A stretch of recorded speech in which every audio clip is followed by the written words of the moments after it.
Engineering Eng.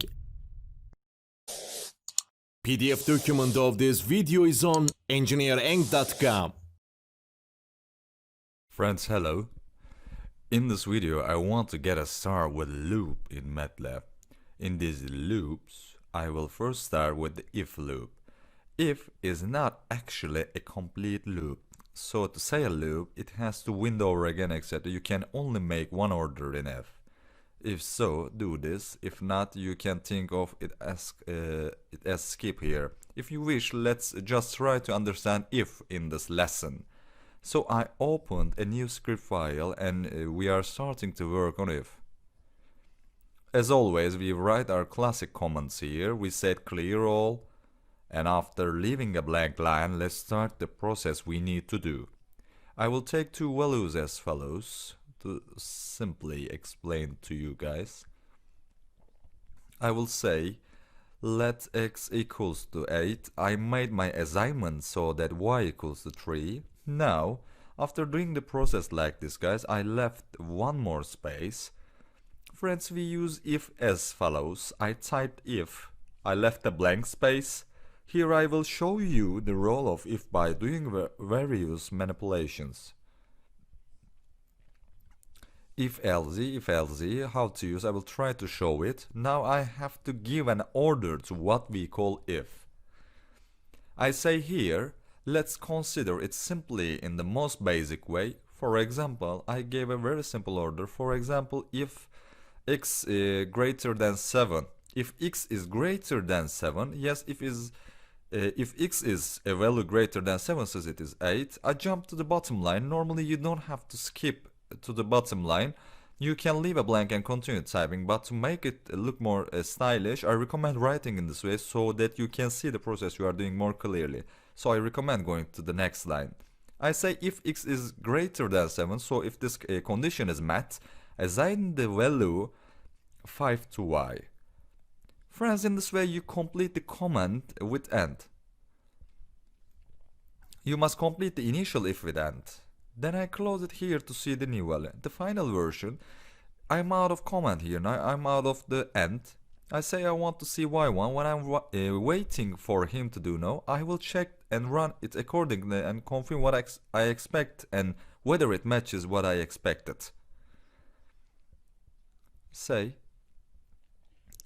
here it checks if x is greater than 7 right now. See, I assigned the 8 to x, I assigned all 3 to y. I entered the if command. Here looks to see if x is 7 big. Yes, x is greater than 7. If this condition is met, the command comes under it. It comes under and makes x equals to 5. Now I'm looking to see if I can see 5 on y. Normally I had previously assigned 3 to y. Let's see this if you want. For example, I ran the program. Let's say lesson 7 here again. Let's save it this way. Yes, friends, we see that he assigned the value of the 5 of the y this way. Now I'm not able to assign the operation, so I'm bringing y to a state where it can't make 5. All I have to do is a value that doesn't make the case where x is equal to 8. So if I say x greater than 9, what can I saying this time? In this condition met now, friends. So is x greater than 9 now? No. See here x equals to 8. It does not execute this command because it is not bigger than 9. The program ends here directly. It keeps y in its initial value third. Let's see this now if you want. So the case where y can't be 5. So I guess y remains 3. Let's see if I think it is right. I ran the program. Look, guys, when I opened and look, I saw y as 3. This was the most basic use of if. I will now use this with else. I will use it like this. I will say else means if this condition is not met, guys. I said else like this and I left the blank line for whatever command I want to write. You can leave a space here and write without leaving it again, but I prefer to go to the bottom line immediately. Now here we can say something like this. If x is greater than 9, then this is not provided just before, right? So x was 8. Since our 8 value is not greater than 9, it did not fall on this line. This is time the command jump to the else part. When I jump to the else part, I said make y then 17. So if this condition is not met, I say make y 17 if not 9. And that way I just added else to the program. You don't need to write an extra end for else. It just needs to be the end of the if above.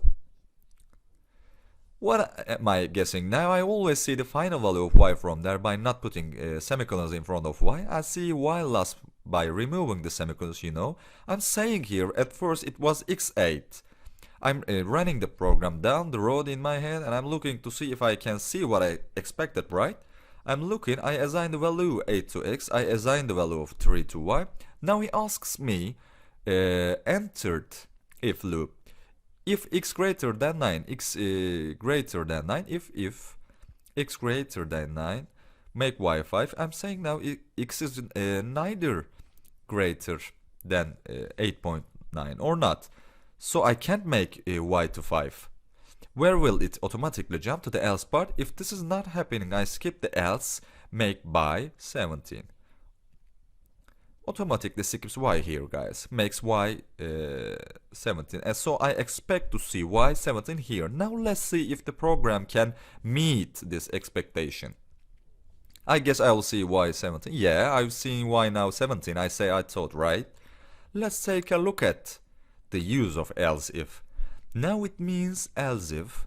After saying else if, after all, as you have made a check here after typing if here, you need to have a check in every if part, guys. I also say do it like this, then I say. For example, this time I say if x greater than 7. Y or not provided again. If x is greater than 8, I say friends. Now when I ask you what do I see y, x is 8 entries. y3 entered, 8 is not greater than 9, right? Not. So because 8 is not greater than 9, y equals to 5 over there. He immediately looked at else if. Is x greater than 8 in else if? No, x is not greater than 8. It would have been if I had said greater equals that. So it will not be able to do following command. If you remember a little while ago, we saw y17, see here y17. But because it's not provided in the condition and I've added extra else if, friends, this is how you write it next to each other. So I could change y here and here, nor could I change it here. My expectation is to see y as the first assigned value of 3. I run my program, again see I'm thinking correctly. Yeah, look, y has not changed. So how could I change it? You can say x greater than equal, friends. You can use both greater and equals commands at the same time.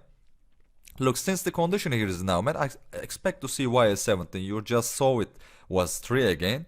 Check it out now. Yeah, y is maybe because the equality here will be provided greater than, yes, x greater than greater equals than 8. So I expect to see the part of assign 70 to y, guys. Yeah, look.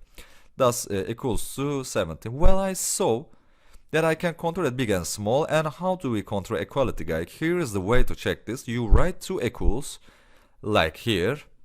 For example, if I say something like this, if x is greater than 8, then make y 17. Can I add another now? I'm thinking. I said one more else if, guys. Since I said if, I have to write another command. I said x equals 8, yeah, equals to 8. Then give a new command, make y 23. Now, friends, what do I expect to see in this command? Let's go over it now. Look. Is x equals to 8, y equals to 3, x greater than 9, so is 8 is greater than 9, friends. If you want, you can comment like this. If 8 is greater than 9, I'm checking this out. Since it is not 8 is greater than 9, do not apply the command under this. The else went straight. Next to else is the if command. I give a new command here. I say this time x, so is 8 greater than 8? No, guys, as this is not provided, he still cannot function the command under it, so he can't make y to 17. When I look at the other else, if x equals to 8, so 8 equals 8, so 8 equals 8. Yes, since 8 equals 8, it checks if the x value I assigned at the beginning is equal to 8. Yes, because I got the result, it does what I want to just below. So he puts y as 23, so now I expect to see y as 20 here, guys. Let's see. Is that right? The last was y 17. My current expectation is that it will be y equals to 23. I ran the program, and as you can see, I saw y that y as 23, guys. Now I will write a final else in elseif here as well, and I think you understand how to use if here. In the case of checking if x equals 11 and not providing that as well, I just said else. If not, I said assign y equals to 511 here, guys. In my current expectation, it will not provide here. He won't be able to make y to 23, hence the else 511 directly. If not, I say straight here y equals to 511. Let's see. My expectation is now y equals to 511. Yeah, as you can see, this is now y equals to 511 here, guys. Well, lastly, something came to my mind that might catch your mind. If provided here, would else suffer anyway? For example, here I did 8 again.